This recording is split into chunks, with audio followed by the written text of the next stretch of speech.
Welcome back, and thank you for tuning in to Naijha Speaks. I'm Naijha Wright Brown, contributing for Jane Unchained News, co-owner of the Land of Kush Vegan Soul Bistro in Baltimore, and executive director of the Black Vegetarian Society. Have you ever wondered what it would be like living in a world where everyone had to default to veg? I'm sure life would be amazing, especially for us vegans and plant-based folks. Joining me now is Alana Braverman of DefaultVeg to tell us about how we can actually make this happen. Alana. Hi, everybody. How are you feeling today? Really well. How are you? I'm great. Because we're going to be talking about defaulting to veg. So that always makes me feel Yeah. So Alana, tell us who you are and what is DefaultVeg. Yeah, so my name is Alana Braverman. I'm Director of Outreach at Better Food Foundation, where we are working on this amazing initiative called DefaultVeg. I live in Chicago, Illinois. And yeah, this idea is the very simple shift in our framework of instead of having to walk into a restaurant or a dining hall and have everything defaulted to animal products where you have to opt yourself into a plant-based option, what if everything was defaulted to plant-based and you opted in for animal products? It's such a more inclusive approach for everyone and can really be implemented anywhere food is served. So why is what you do with DefaultVeg so important? Why is that so important, especially now and today of what's going on? Yeah, so I think there are a lot of awesome organizations that are working to get plant-based options on the menus everywhere, which is the first step.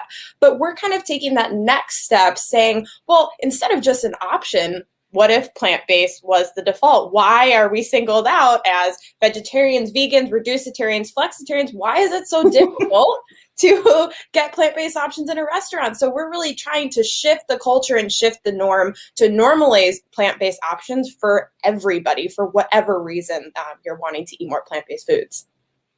How has the company helped others? And I have the website here if we need to bring that up. So Yeah. Everyone, here's the DefaultVeg website. Wonderful pictures. I know you have recipes and other stuff on here. Do you want to now?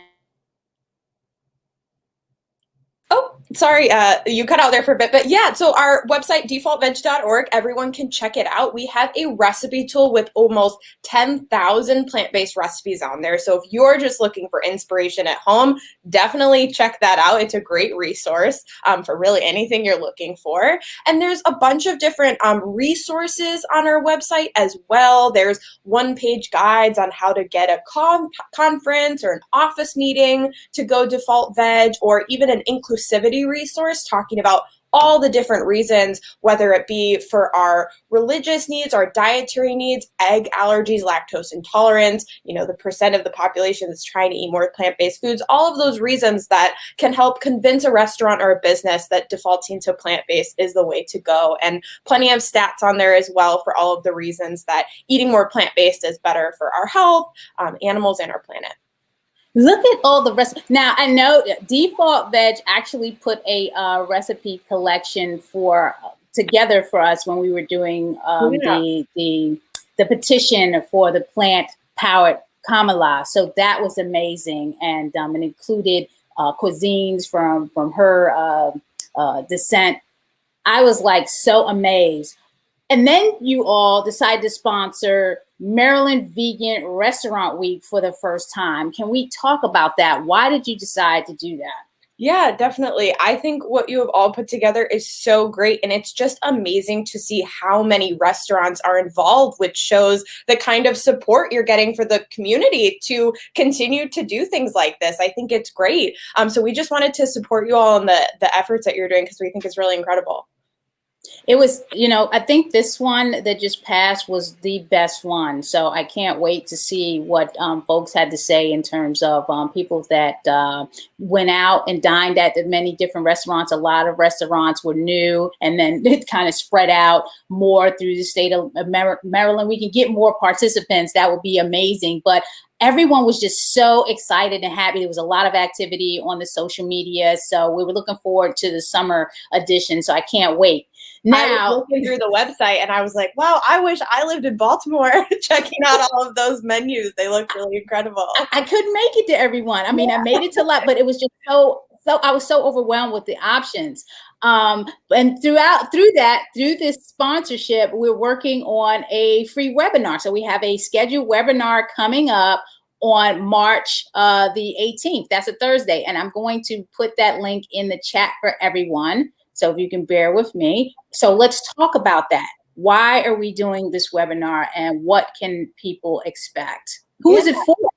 Yeah, so this webinar is for restaurant and business owners mostly who want help in changing their menus to default to more plant-based options. And we're actually going to be featuring 2 local Baltimore restaurants, Family and Friends Restaurant and Golden West Cafe. And the owners are going to come on and talk about why they chose to default their menu to veg in a lot of different ways. And as you can imagine, it's not a one-size-fits-all approach. There's many different ways to changing our defaults to plant-based items, whether that's substituting all of our condiments like mayonnaises and butters to plant-based, or making sure there's a 3-to-1 plant-based to animal-based ratio on your menu. So many different ways, or having to, opt into animal products. So I really want to feature restaurants in the area that are already doing this amazing work to help show others how easy it is. And we're here to provide that free consultation to help you in your menu transitions as well. Well, I'm looking forward to it because I know I'm hosting it. So I'm excited because, again, that concept, defaulting to veg, it's just incredible. I mean, because a lot of times we feel signal out or different because we have a couple of options to opt into. It would be great to see a nice, healthy menu at some of these events, or some of these options, whatever you're doing with trade show, conferences, things. Once we get back to some level of normalcy, it would be great to see this stuff, because that's the first thing I complain about when I go to a conference, especially if you're paying a lot of money and there's only one option and you may not like that. Definitely. And that's really also, we're targeting tons of conferences and events as well to be thinking about, when we do go back to in-person events, maybe next year, why not just default to veg for your registration forms? There's actually a study I'll talk about in the webinar, I can briefly mention now, that tested this concept in Denmark, and they found that between 70 and 80% of people more will stick with that default plant-based option if it's the default on a conference registration form, which is just a crazy statistic, because oftentimes we think, oh, if we changed it, maybe 10 or 20% of people will change their mind. But no, it's the default strategy is just such a powerful one that people just want to do what's normal and eat what everyone else is eating. Right, exactly. And it's interesting that you mentioned that. And folks, I just posted the Facebook event where you can go and register. So it's how to default to veg. It's on the Maryland Vegan Eats Facebook page. It's on Thursday, March 18th at noon. So all you have to do is register. It's a Zoom meeting, real quick, simple. You don't have to pay anything. And the webinar is going to be for an hour, right? So an hour of time. Mm-hmm. Okay, so we're talking about restaurants, food services, caterers, anyone that is providing a food service to clients that need food and want to learn how to default to veg options, and let folks opt in to meat for change. Hopefully not, but hopefully they'll just choose the vegetarian options on the menu. So everyone, just make sure, if you're here representing someone, a company, tell them about this. I know we're all busy, but this is really important information to get out to the businesses. That's the one challenge here. Even when we're doing Maryland Vegan Restaurant, we're getting to the businesses because everyone is just so busy running around doing what they have to do to just stay open during this pandemic. But this is really important information. So if you can give an hour time just to learn more about how DefaultVeg can help you, I'm telling you, you won't miss out on it. This is really, really good information. I like to bring up the website again so we can go through that. I know we looked through the recipes, but let's look at some other stuff that we want to highlight on the website. Do you have any companies listed here that you've worked with before? So our companies are not on our website yet. They will be there for the next version, but I can just talk about a few of them. So one adoption we had this year was Harvard's Office of Sustainability decided that, they wanted to align their actions with their values. So from now on, all of their events and conferences for the future are going to be default veg. Before the pandemic. Nice. Yeah. Nice. Yeah. Before the pandemic happened, we also worked with the American Lung Association for one of their conferences. So they defaulted to veg for a conference they had in 2019. And we've also worked with some environmental groups. The U.S. Climate Action Network is one off the top of my head that has adopted default veg as well to say, we're doing this environmental work, or, maybe groups are doing it for health reasons, environmental, animal reasons, public health, and are just choosing to align the food that they're serving with those values that they have in their missions. Very important. Here's the data, y'all. Meat, dairy, and eggs increase the risk for serious disease and early death. I was on another live the other day, and one of the gentlemen on there mentioned we passed probably like 500,000 people in the U.S. that have died from COVID, but it was enlightening to hear, not in a good way, but 600,000 people have died in a year because of heart disease. Yeah. I'm like, what? This is something that we need to be talking about. 600,000 people died in a year because of heart disease. Mm-hmm. Yeah. And we can't blame individuals for that, right? It's because it's so easy when we go to the grocery store, when we go to restaurants, to order those products. And so that's really what we're trying to do, is create this culture shift that makes it easier for people to choose the option that's healthier for them. So hopefully we'll see less and less of that over time. Right. So I like what you have here. Why default veg? The power of defaults for our health. Number one, the planet, and for the animals. I mean, this is a great site, everyone. DefaultVeg.org. Defaulting to a plant-rich diet is one of the most substantiated existing solutions to address climate change. Exactly. The heat. I don't even know what this summer is going to look like, but we need to do something about that. And eating plant-based will definitely, be for the better. So we're talking about the health, the planet, and for the animals. This is awesome.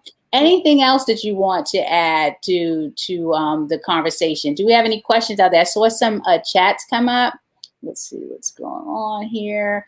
Couple of comments. I know someone said something about the governor. I think that was Tom. Oh yes, it is important for people in Baltimore to get to the land of Kush. Yes, exactly. Yeah. Please come on down. We're open 7 days a week. We'd love to see you. We don't even have the default of veg. We're already there. There you go. Yeah, exactly. Nice to hear from you, Tom. Tom also mentioned that he sent Governor Larry Hogan a message yesterday to ban horse racing in Maryland. Okay, great. Looking forward to hear more about that. And Tom, you're saying COVID is now the number one killer. Well, we know COVID is a zoonotic disease, right? We confirming that that's a zoonotic disease. We got to stop eating meat and stop all of this animal agriculture so we can prevent future pandemics, because that's where all this is coming from. So thanks again for that, Tom. Anything else that you want to contribute, Ilana, before we sign off? Yeah, the one last thing I'll say is that for anyone listening in today, even if you don't happen to own a restaurant or a business, share this idea with the restaurants in your community, and also adopt these principles for yourself, or for places maybe you're hosting some sort of community event. And instead of, offering meat or animal products, if you do, you can offer plant-based and then give people that option to opt into meat products. So just to say that, this is an idea that can really be done anywhere, which is why I love working for this initiative so much, because as I said, it's inclusive and it can be done anywhere. So adopt these values, and then feel free to follow us on social media and tag us and tell us about what you're doing, because we'd love to promote it. Absolutely. How should they tag you? Is it at DefaultVeg? I have the website out, DefaultVeg.org. How can they tag you on social media? Yeah, if you're on Twitter, Facebook, or Instagram, we're at DefaultVeg on all platforms. Okay, I'm putting that in, DefaultVeg on that. That makes life easy. Yeah. At DefaultVeg on all platforms. Here we go. So if you are trying to connect, we got that one. We want to tag them. Tag them on social media at DefaultVeg.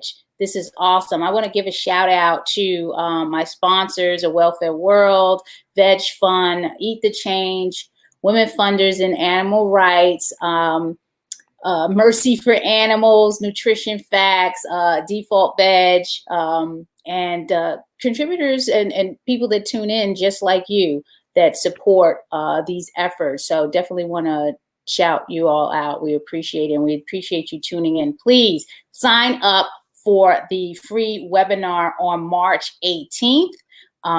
Go to the Facebook events. It's on Maryland Vegan Eats. It's also on the mdveganeats.com website. So if it's easier for you to get to that page, I'll put that in here. You can go to mdveganeats.com and register that way as well. So it's on the MD Vegan Eats platform. You can register for free, and we'll definitely see you on that Thursday. So again, I appreciate you coming on, Ilana. This has been great. We appreciate your support, and we look forward to seeing you on the 18th. All right. Looking forward to that as well. Thank you for having me. No problem. Thank you for tuning in, everyone. Enjoy your day. Be well and be safe. Thank you.